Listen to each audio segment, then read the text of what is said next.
U.S. President Truman address at the opening of the Conference on the Japanese Peace Treaty.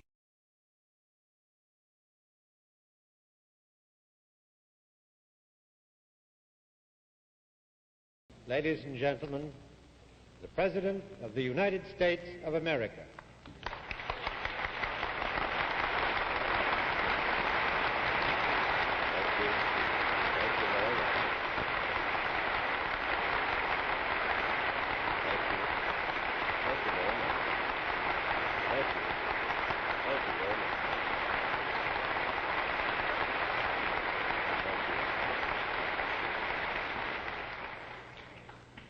Mr. Secretary, Governor Warren, Mr. Mayor, and Your Excellencies, distinguished guests, I'm glad to welcome you to this conference for the signing of the Treaty of Peace with Japan. The people of the United States are honored to serve as hosts to this meeting. 6 years ago, the nations represented at this conference were engaged in a bitter and costly war.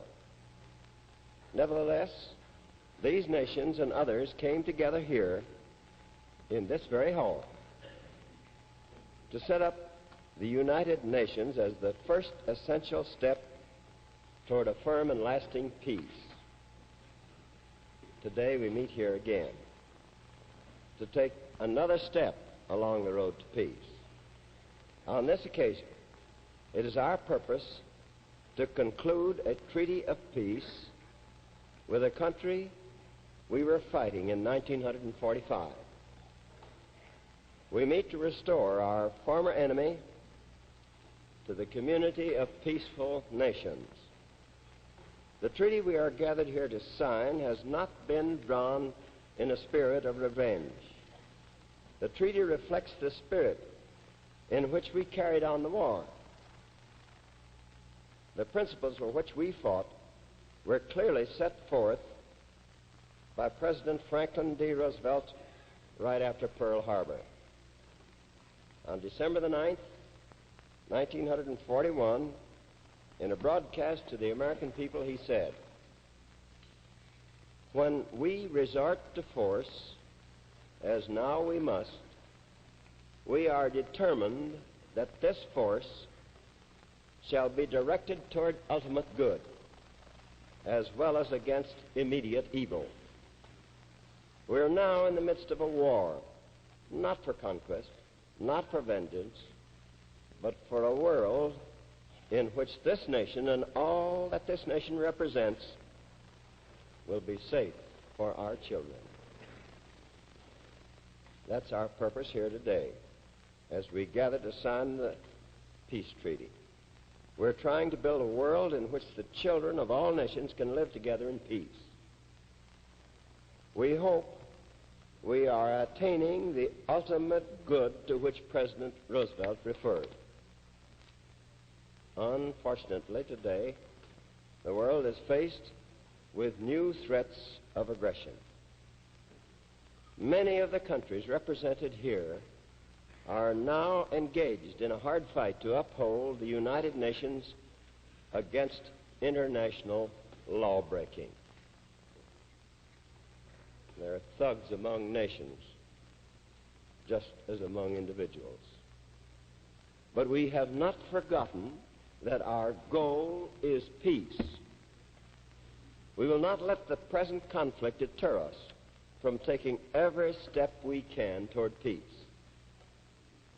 We will not let that happen now any more than we let the existence of war in 1945 hold up our efforts for the creation of the United Nations. The people of all our countries long for one thing above all else, and they are determined to have it. What they want is world peace, a world where there is justice and freedom for all men and all nations. Our people demand of us that we take every possible measure to reach that goal. we who stand ready to sign this treaty with Japan believe in peace. We believe in peace based on freedom and international justice. We know that a free and independent people have more vigor and staying power and can do more to help secure the peace than a people held under alien control. We believe that the whole great effort for peace will be strengthened if Japan is now restored to independence and linked to other free nations by ties of mutual friendship and responsibility. Since the fighting ended in 1945, Japan has been an occupied country. The occupation was designed by the wartime Allies to prevent future Japanese aggression and to establish Japan as a peaceful and democratic country prepared to return to the remarkable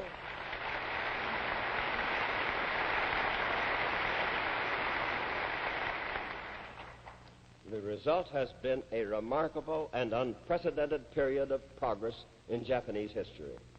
Japan today is a very different country from what it was 6 years ago. The old militarism has been swept away. This has been done not just by occupation edict, but by the overwhelming will of the Japanese people themselves. The secret police and the police state methods used by the former government have been abolished.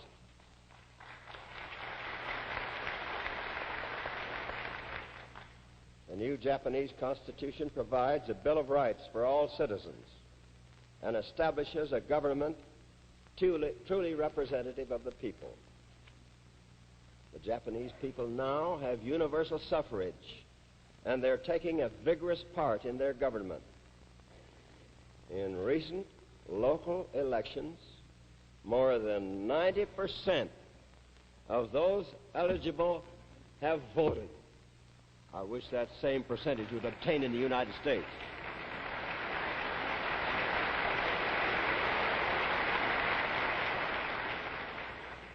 Japanese women now vote and take part in the government and enjoy full democratic rights for the first time.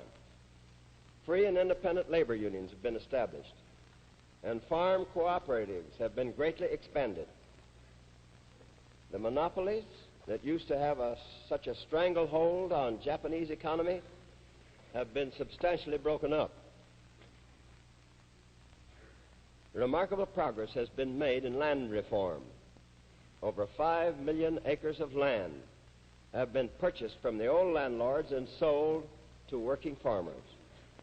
Today, about 90% of all the cultivated land belong to those who work on it, and that means freedom and liberty.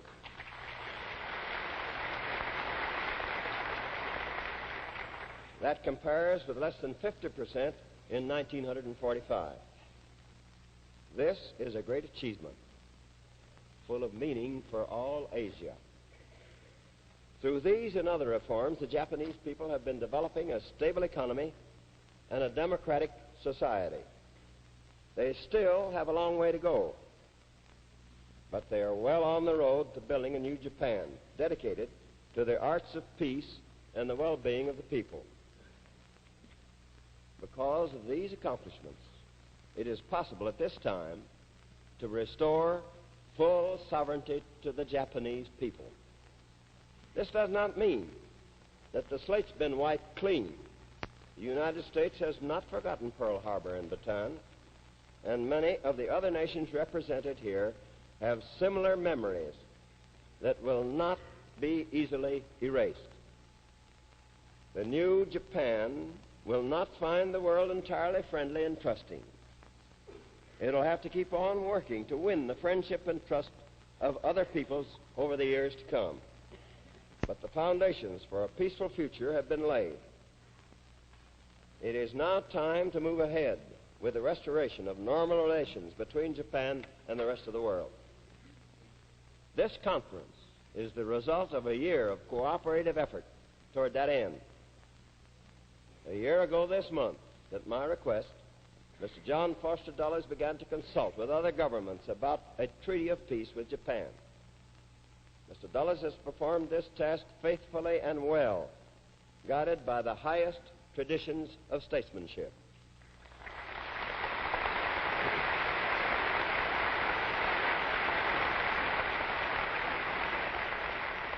There were, of course, differences of opinion among the nations concerned as to many of the matters covered by this treaty. The text of the treaty now before us is the product of long and patient negotiations among the nations, which were undertaken to reconcile these differences. I think it is fair to say that it is a good treaty. It takes account of the principal desires and the ultimate interests of all the participants. It is fair to both victor and vanquished. But more than that, it is a treaty that will work. It does not contain the seeds of another war. It is a treaty of reconciliation which looks to the future and not to the past. The treaty reestablishes Japan as a sovereign, independent nation. It provides for the restoration of Japanese trade with other nations, and it imposes no restrictions upon Japan's access to raw materials. The treaty recognizes the principle that Japan should make reparations to the countries which suffered from its aggression. But it does not saddle the Japanese people with a hopeless burden of reparations, which would crush their economy in the years to come. In all these respects, the treaty takes account of the peaceful advances the Japanese people have made in recent years and seeks to establish the conditions for further progress. However, there's one thing we must all recognize. There can be no progress unless the Japanese people and their neighbors in the Pacific are made secure against the threat of aggression.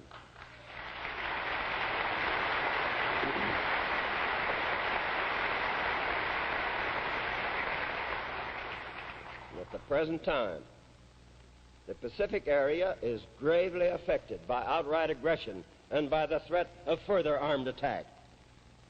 One of our primary concerns in making peace with Japan, therefore, is to make Japan secure against aggression and to provide that Japan, in its turn, will so conduct itself as not to endanger the security of other nations.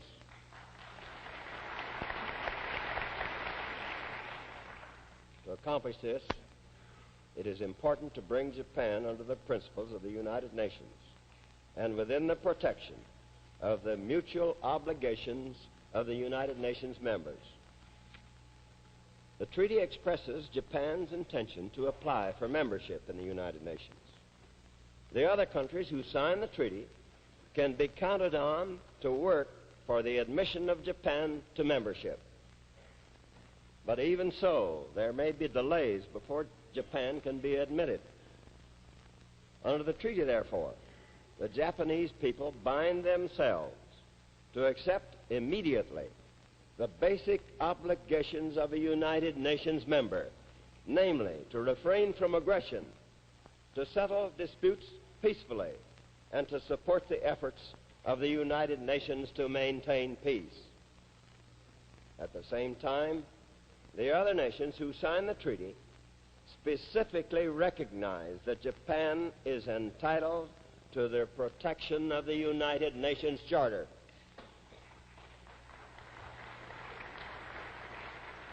In a sense, these provisions are the heart of the treaty. Under them, Japan becomes a part of the community of nations pledged to outlaw aggression and to support a world order based on justice.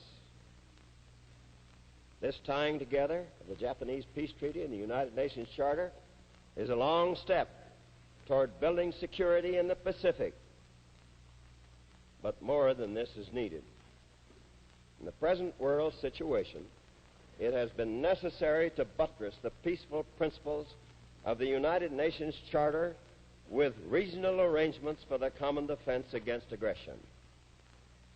If real security is to be attained in the Pacific, the free nations in that area must find means to work together for common defense. The United States recognizes that fact.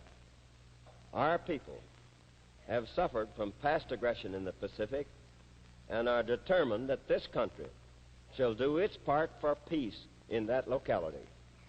In recent days, we have joined with other Pacific nations in important mutual security agreements. Last Thursday, the Philippines and the United States signed a treaty of mutual defense. Under this treaty, each country recognizes that an armed attack on the other in the Pacific area would be dangerous to its own peace and safety, and declares that it would act to meet the common danger.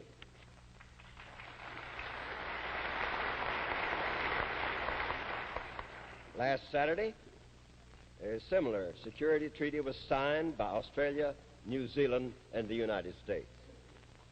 These treaties are initial steps toward the consolidation of peace in the Pacific. It is vital that Japan be included as soon as possible in appropriate security arrangements for keeping the peace in the Pacific. This is necessary for her own protection and the protection of other countries.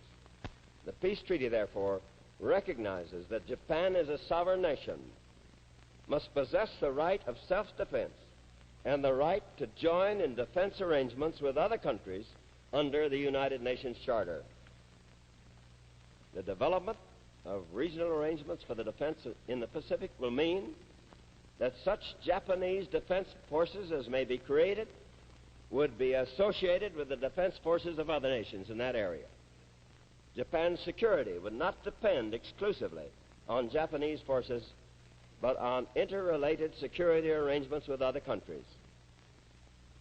The Japanese contribution by itself would not constitute an offensive threat, but Japanese forces, together with the forces of other nations, would provide mutual security against threats to the independence of the nations of the Pacific, including Japan.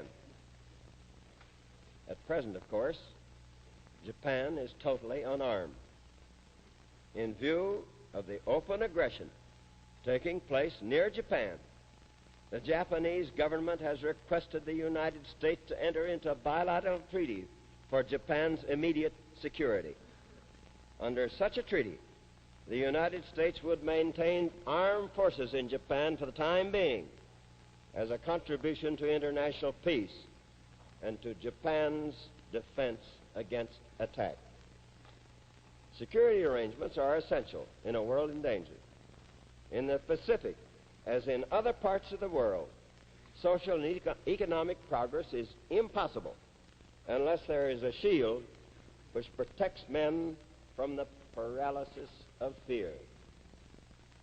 But our great goal, our major purpose, is not just to build bigger and stronger shields.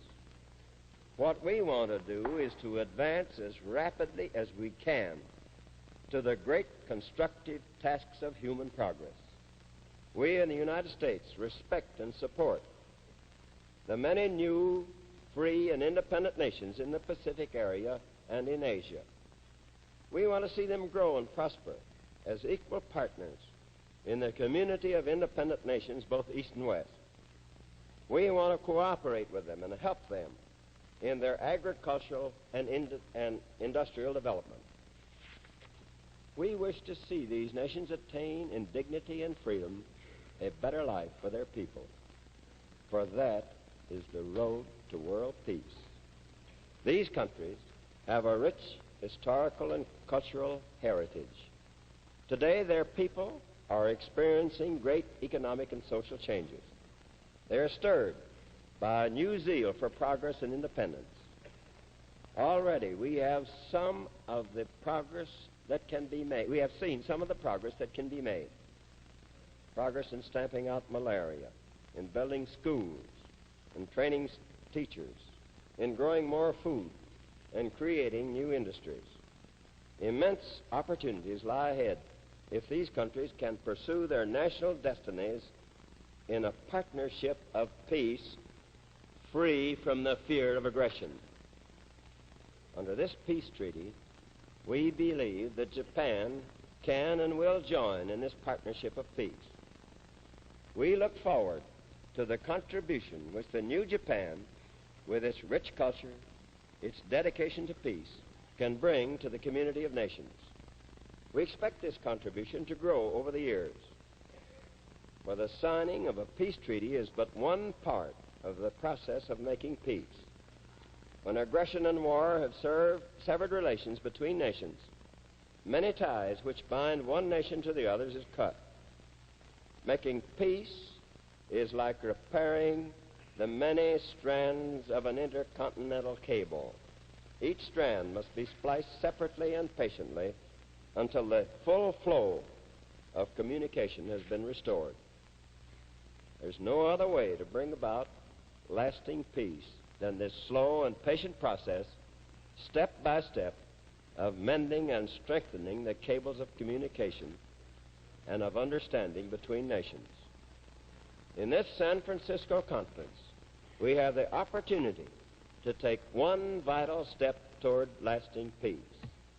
Our specific task here is to conclude the Treaty of Peace with Japan. This will be a great step toward general peace in the Pacific. There are other steps which need to be taken. The most important of these is the restoration of peace and security in Korea. With Japan returned to its place in the family of nations, and with the people of Korea secure, free, and united, it should be possible to find ways to settle other problems in the Pacific which now threaten the peace. The United States has made clear on many occasions its desire to explore with other governments at the proper time and in the proper forum how this might be accomplished. There are many well-established ways in which next steps can be explored if there's a genuine desire for peace in all quarters. But these are not matters which can be dealt with in this present conference. We've come here to take a single step, but a step of utmost importance. The treaty now before us offers more than talk of peace. It offers action for peace. This conference will show, therefore, who seeks to make peace and who seeks to prevent it, who wishes to put an end to war and who wishes to continue it. We believe this treaty will have the support of all those nations that honestly desire to reduce the tensions which now grip the world.